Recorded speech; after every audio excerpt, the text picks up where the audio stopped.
Hello, my people. I look a little not put together. It is 10 o'clock or something. Actually, it's almost 11. I've tried to film this video 3 times. Well, 2 times. One was a few days ago, but the footage was corrupt and I just didn't have the energy to do it back then.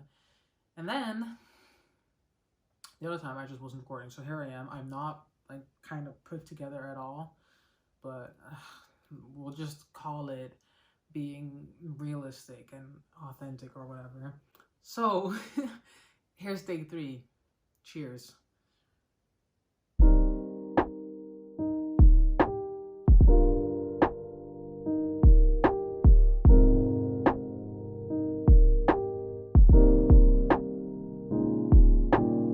This is a non-alcoholic beer, by the way. You see that?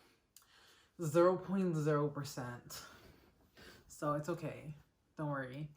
For today, I have a very teeny tiny thrifted book haul. Actually, it's not that tiny. It's like not a lot. Like I see people doing these like gigantic book hauls and I was just like, okay, this is tiny. But realistically, this is a lot of books to order or like to purchase at once. I'll start from the top, which is this one, Ice Kissed by Amanda Hawking. This is by the author of the Thrill series, which I have briefly mentioned before. It was a trilogy I really enjoyed. I read it when I was like 15 or 16, so I honestly do not remember it to a T, but I know that when I read it, I really liked it. And at the top here, it says, a return to the world of the Thrill series. So it's like in the same world, but from, I understand that it's like different characters. So like it's the same world, but not the same story or the same people. So I'm interested to see what this has going on. So this book is basically about this girl, Bryn, who wants to serve her king and her kingdom. So she's in this like battle to protect her tribe like against this common enemy who also attacked a different community she was in. And there's like a romance involved with her boss, which is kind of inappropriate if you ask me, but hey, it is what it is. So yeah, I don't know too much about it. It sounds fun, and I mainly bought this because I enjoyed her other series, so I'm just really gunning or counting on enjoying this one as well. So first book. I have a total of 7 books, by the way, so yeah. Second book is The Person Being a Wallflower. I have never read this, but then I recently came across, I think it's The Irish Reader or Irish Reader, I don't know. I was just thinking about how I'd never read it, and then that video popped out on my recommended, and I think it was called something like reading The Perks of Being a Wallflower for the first time or something along the lines. And they were just bawling on the cover, like it was intense, and I was like, okay, so this is a little something, maybe I should read it sometime. And then I went to the thrift store and there it was. So that was kind of creepy, kind of FBI watching me, you know, Big Brother or something, but it was like 50 cents, so I thought, you know what, no harm done if I just give it a go, see what the hype's all about, right? So that's the second one. Then the third book I have is Ashes by Ilsa J. Bick. It's a thriller. So as far as I know, this book is basically about this girl, Ellie, and 2 other people. Let me just look that up real quick. Alex, Ellie, and Tom. Who are basically living on the earth. And it's like electromagnetic pulse or something that like rippled through the sky and like destroyed every electronic device and killed billions of people.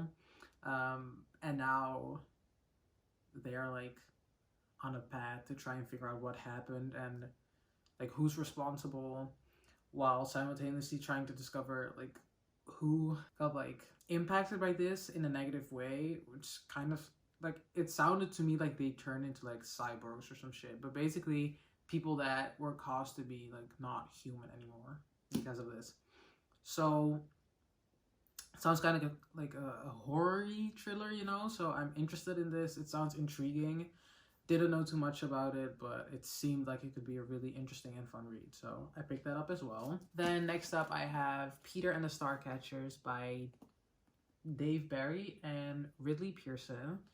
It is a middle grade book about pirates, as you can tell, but not like regular pirates. Like they are Starcatchers, as the title suggests.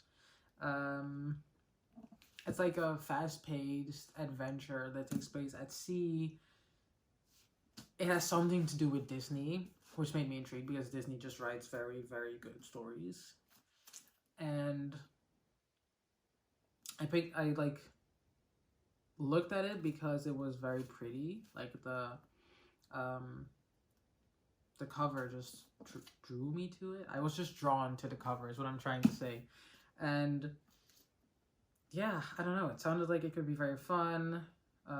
Middle grade books are just something I like to pick up every now and again as kind of like a buffer read, if that makes sense. Like sometimes I feel like, especially reading adult novels, with young adult, not so much, but when I read adult novels, thrillers, or like just very intense, or like stories filled with like a lot of information and things to like physically have to digest, I feel like I just need a little break and a little buffer, and middle grade books are always good for that, even though they're sometimes some of the most intense books I read.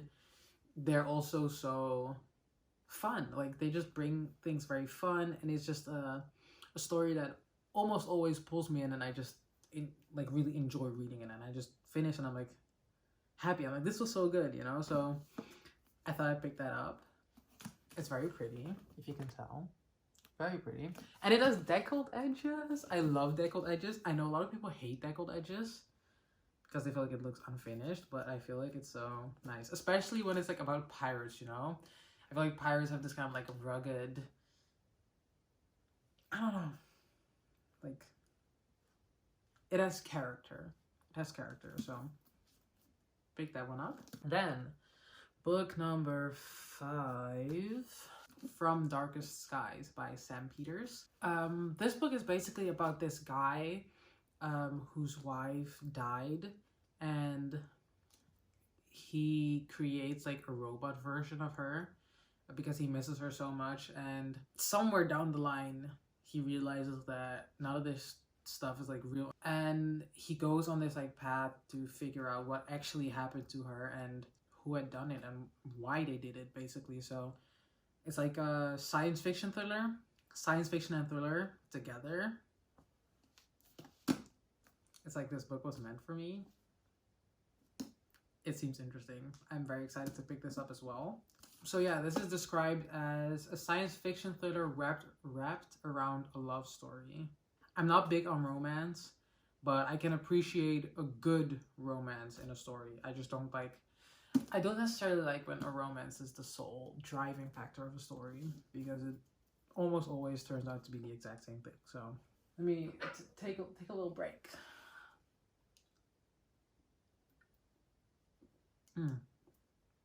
This is so good. So good, so good. I'm cold. That's why I'm wearing my hoodie. It's like really, really cold. Okay. Next one is The Bone Labyrinth by James Rollins. I have a little story about this one. Yeah. So I solely picked it up. Like, I don't know anything about the synopsis, right? Solely picked this up because it was a thriller. It looked cool. It's kind of thick. I can appreciate a thick thriller. And yeah, I don't know. It was cheap, so I was like, let me give this one a go.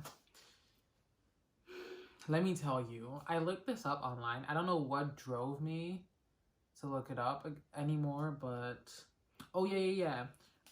Underneath the title it says a Sigma Force novel, and I was like, wait a minute, does that mean it belongs to a series? So I was like, okay, I need to know for sure before I read this if it's like a series, if I'm missing out on like prior installments or whatever. So I go and Google this. I Google like, okay, Sigma Force series and then James Rollins. When I tell you there are 21 books in the series, I was like, holy shit. What series possibly needs 21 books? Like there's no good reason. None. As to why a series would need 21 books, okay?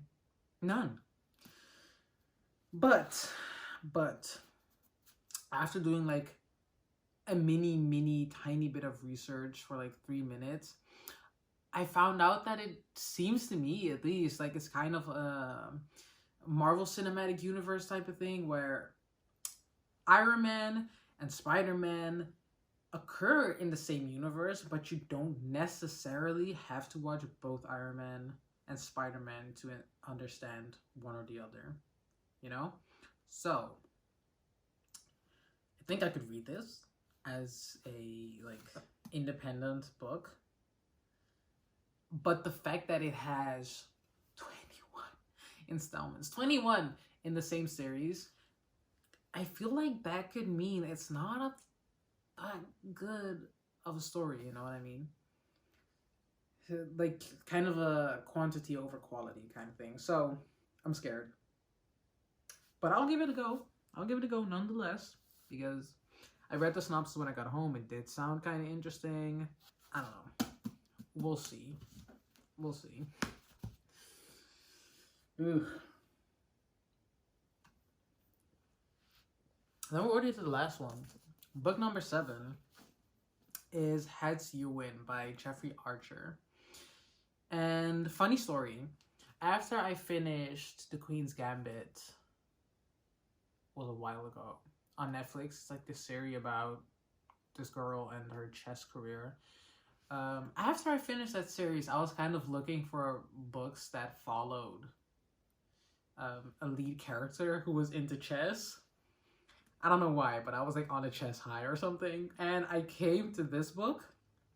Now, this book has nothing to do with chess. I think the only reason this came up is because there are like chess icons on the spine and like on the inside of the book.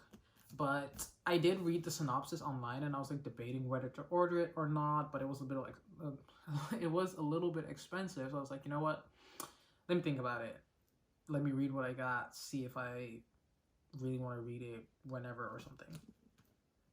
But then I found it in the thrift store. So coincidence? I don't think so. Faith. So for obvious reasons, I picked that up. So this story is basically about our main character, Alexander, who lives in Russia, by the way. And his dad was murdered by the KGB. And him and his mother, I believe, have to flee. And they end up at this, what is it called? You know, the place where boats leave and enter a country? Why do I not know? The dock, yeah. Okay, so while they're at the docks, they have to choose between boarding a ship that goes to the US or to Great Britain. And he decides that the best course of action here is to flip a coin. So he flips a coin. They go off to wherever they go off to. But after years go by, he just realizes that the only way for him to close that chapter of his life and to continue further with his life is to go back to Russia and face whatever it is that's waiting there for him. So we follow that story, and it just sounded very interesting to me. I've heard amazing things about Jeffrey Archer's writing, so this will be the first book I'm reading of his, and I'm just very excited to see what happens here. So, pardon. So yeah, those were the 7 books. I enjoy thrifting books a lot because it's affordable, it's good for the environment, I love books, it's heaven for me. So On all of these books, I spent like a total of, I'd say 12 euros. Between like 12 and 15, I'm not too sure anymore. But something like that, which would end up to be like about 2 euros a book. I think I could maybe do like a video of maybe like a thrift with me, like go book shopping with me, but make it thrift. See where I'm going? So maybe I could do that in the future, but for now I just thought it could be really fun to just do like a mini haul with the books that I found.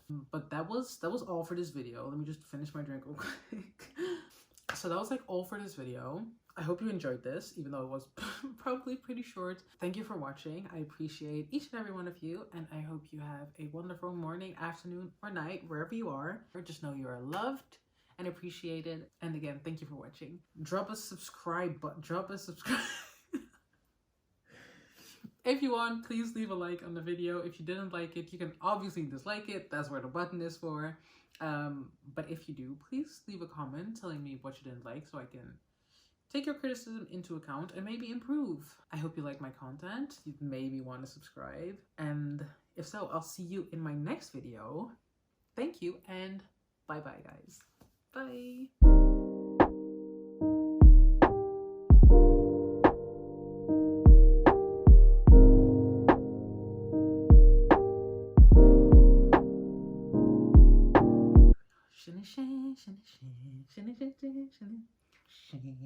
I love Byeee.